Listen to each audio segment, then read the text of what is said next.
Olá pessoal, tudo jóia? Eu quero falar sobre Constituição, ditadores e o Messias de Lula. Me acompanha aqui. É isso aí, galera. Eu escolhi, para retornar com os vídeos do Mapeando Direito. Fazia muito tempo que esse canal estava abandonado. Eu escolhi um tema que me interessa demais, que é o direito constitucional, a Constituição, afinal, sou professor de direito constitucional, e também a série Duna, Eu sou muito fã da série Duna, Um conjunto de livros, uma série de livros escritos por Frank Herbert. E assim, sabe aqueles livros que definem algumas coisas? Duna é um dos grandes livros da ficção científica. Muita coisa que surgiu depois, tipo Star Wars, inspirou-se em algumas coisas do Duna de Frank Herbert. Até Game of Thrones, Tem algumas coisas inspiradas do livro do Frank Herbert. Duna. Então, Duna já teve uma versão cinematográfica lá no início dos anos 80, não lembro, acho que em 1974, Que assim, é uma versão interessante, Na época, quando eu assisti, até achei legal, mas depois, assim, o filme não envelheceu bem não, Quem é o diretor mesmo do primeiro Duna? Eu esqueci o diretor, mano, o cara é muito fera.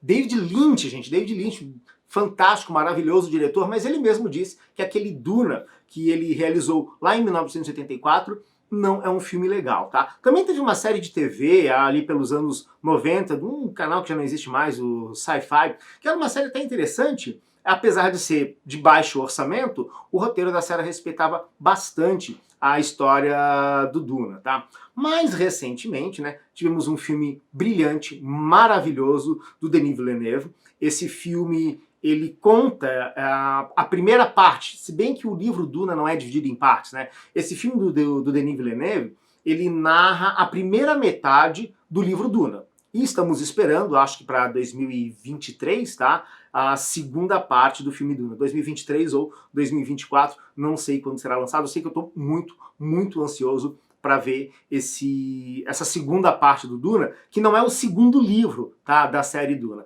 e sim a segunda metade do primeiro livro, que, poxa, é muito grande. Mas é maravilhoso, O livro Duna, apesar de ser um livro de ficção científica, mas como toda boa ficção científica, vai além, da ficção. Vai falar sobre política, tem muito sobre política nesse livro, economia, meio ambiente. Super aconselho a leitura do livro e também aconselho, o filme do Denis Villeneuve. Pessoal, mas por que eu vou falar numa ideia de falar sobre direito constitucional, falar sobre Constituição? Porque eu resolvi trazer uma obra de ficção científica. Pelo seguinte, tem um trecho da série que está no segundo livro, que se chama O Messias de Duna, Esse livro, aparentemente, o Denis Villeneuve não vai chegar até esse livro, Ele vai fazer a segunda parte do Duna, que é a segunda metade do primeiro livro, então ele não deu nenhum sinal que vai gravar, vai filmar melhor, o segundo livro, O Messias de Duna. Ô Villeneuve, vai, filma aí pra gente, vai custa nada, faz uma trilogia, o primeiro livro, 2 partes, legal, faz um terceiro filme com o Messias de Duna, vai ficar muito legal, mas parece que ele não vai fazer. De qualquer forma, nesse segundo livro, O Messias de Duna, tem um trechinho que é muito interessante pra gente estudar direito constitucional. Eu vou ler, não um trecho inteiro, é claro, Eu selecionei alguns pedaços desse trecho do livro, resumir um pouquinho, é claro, para justamente trazer a ideia de Constituição e bater esse papo aqui com vocês. E eu vou omitir nesse trecho, que é um diálogo entre personagens do livro, eu vou omitir o nome dos personagens, para justamente não dar nenhum spoiler, ainda que o Denis Villeneuve aparentemente não vá filmar o Messias de Duna, mas ainda assim, se eu falasse o nome dos personagens, poderia dar algum spoiler do destino de alguns deles que já aparecem no primeiro livro, legal? Então, olha, eu vou ler um trechinho e, ao invés de falar o nome dos personagens, vou falar, tipo, o título. O título é a posição, o cargo que esses personagens ocupam. A cena, ela se passa numa reunião de um conselho imperial, Então tem o imperador, tem seus conselheiros e conselheiras. E eles estão lá numa reunião, aquela reunião burocrática, básica, Que todo governante tem que ter com seus assessores diretos. E é o seguinte, tem um imperador, E, pô, gente, imperador, tu acha que imperador é aquela pessoa super fofa e democrática? Até temos, atualmente, alguns sistemas constitucionais e monárquicos, Que temos uma democracia, no caso, na Inglaterra, por exemplo. Mas aqui, no livro Duna, o imperador é aquele imperador do mal, tá ligado? Assim, não chega a ser do mal, como é o imperador lá do Star Wars, tá? Muito, muito inspirado no imperador de Duna. Mas assim, ele é um ditador. Basicamente isso. Legal? Então, lembrem, eu vou ler esse trechinho, temos um imperador, e esse imperador, sim, ele é bem ditador. Vamos lá. Tá na reunião, vem um conselheiro e diz assim: o comunicado mais recente de nossos comandantes de campo no setor ixiano informa que se debate publicamente uma constituição. A Confederação Ixiana oferece submissão, mas seus negociadores questionam o valor do imposto imperial, daí reticências. Galera, perceberam? Tem um Império Galáctico, tem lá um setor do Império, o setor Ixiano, e eles estão debatendo uma Constituição. Perceberam o grande motivo de debater uma Constituição? Eles não estão contentes com money, dinheiro, o valor do imposto imperial. Vocês acham que as grandes revoluções da humanidade ocorreram pelo bem de todos? Essa é a desculpa, tá? Mas na maioria das vezes é por causa do dinheiro mesmo. Vamos continuar o diálogo. Daí vem o imperador. Querem um limite legal para a minha vontade imperial? Quem me governaria? O conselheiro responde: um dos nossos agentes enviou este memorando proveniente de uma bancada minoritária. O que é que dizia esse memorando? É preciso impedir a tentativa do trono de monopolizar o poder. Daí vem um outro conselheiro, o conselheiro 2. Talvez pudéssemos lhes dar o feitio de uma constituição. Não precisa ser de verdade. O conselheiro 3. A trapaça é um dos instrumentos da arte de governar. O conselheiro 4. Poderíamos começar com uma constituição religiosa, algo para que os fiéis... reticências. Daí vem o imperador. Não. Faremos disso uma ordem imperial. Está registrando tudo, conselheiro 3? Sim, milord. Daí vem o imperador dizendo: as constituições transformam-se na tirania suprema.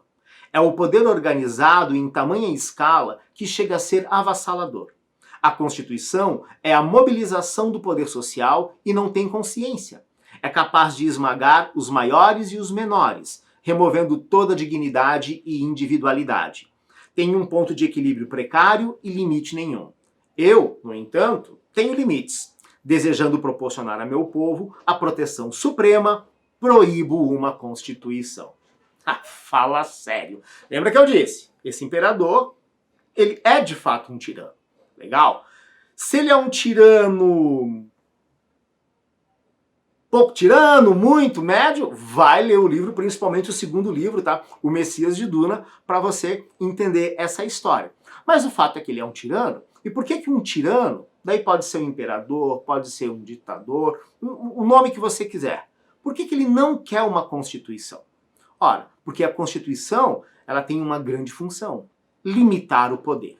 E o imperador, tirano, ele quer uma limitação do seu poder? Claro que não, gente. Claro que não. Mas percebam que simplesmente dizer que não quero uma Constituição porque eu quero ser um tirano não vai pegar bem, né? Quem é que vai comprar essa história?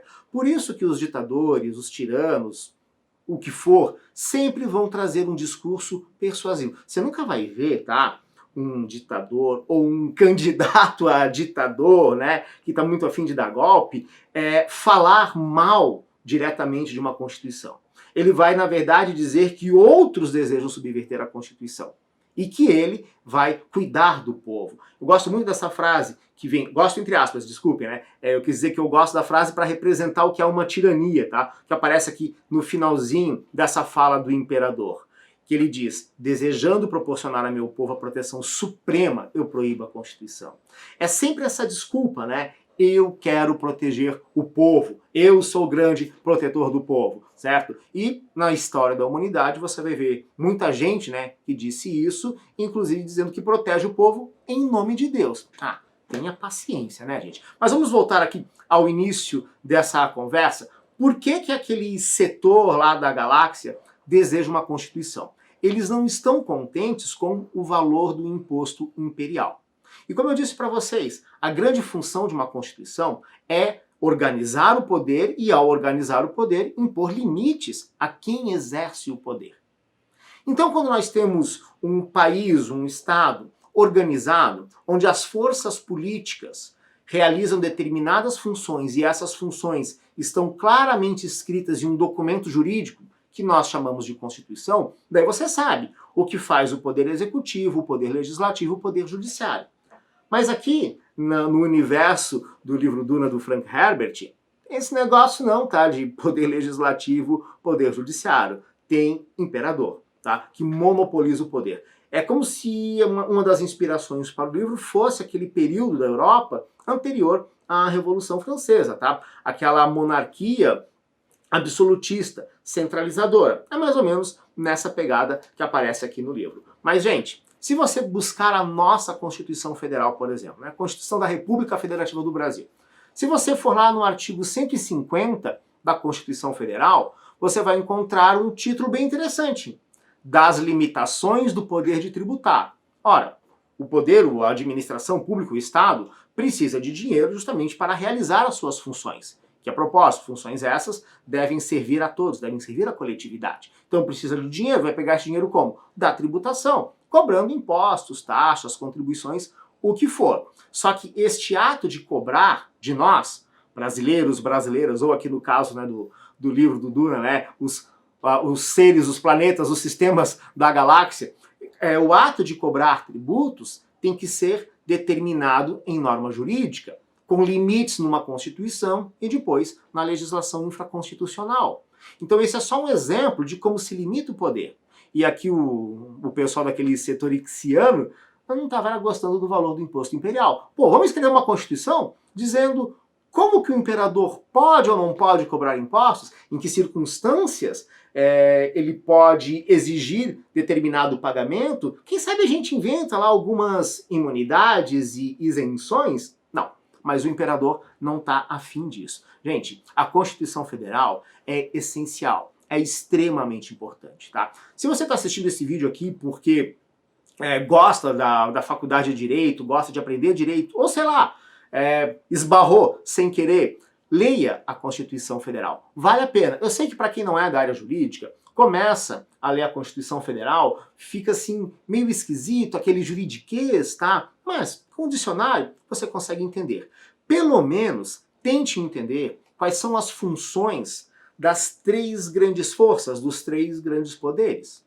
Então, dá uma lidinha no artigo 2º da Constituição Federal para entender que os poderes da União são o legislativo, o executivo, o judiciário, mas que devem conviver de forma harmoniosa, tá? Não é para ficar se xingando, brincando, não, tá? E ficando falando mal da instituição e dizendo que isso e aquilo não vale. Não. As instituições, os poderes devem ser harmônicos. E daí você pode buscar na Constituição Federal, por exemplo, puxa, o que será que faz o Supremo Tribunal Federal? Percebeu que tem muita gente que sai por aí xingando o Supremo Tribunal Federal, mas não tem a mínima noção do que o STF faz. Se você ler o artigo 102 da Constituição Federal, você vai entender quais são as funções do Supremo Tribunal Federal. E o presidente da República? O que é que ele pode fazer? O presidente da República, tipo assim, ele manda e desmanda? Não, gente. Num poder organizado, todas as autoridades exercem suas funções nos limites determinados em lei. Dá uma olhadinha na Constituição Federal, no artigo 84, para entender quais são as atribuições de poder do presidente da República. Aproveita também para dar uma olhadinha no artigo 85, dar uma checada nos crimes de responsabilidade, aquilo que leva ao impeachment de um presidente da República. Você também pode aproveitar, já que deu uma olhadinha nas funções do STF e nas funções do presidente da República, dá uma checadinha nos artigos 48 e 49 para entender o que faz o Congresso Nacional, o poder legislativo. E essa é uma grande ideia, digamos, a grande função da Constituição Federal. Organizar o poder político, atribuindo poderes, né, atribuindo competências para os órgãos do Legislativo, do Judiciário e do Poder Executivo. E é claro que a Constituição Federal traça isso apenas num plano maior.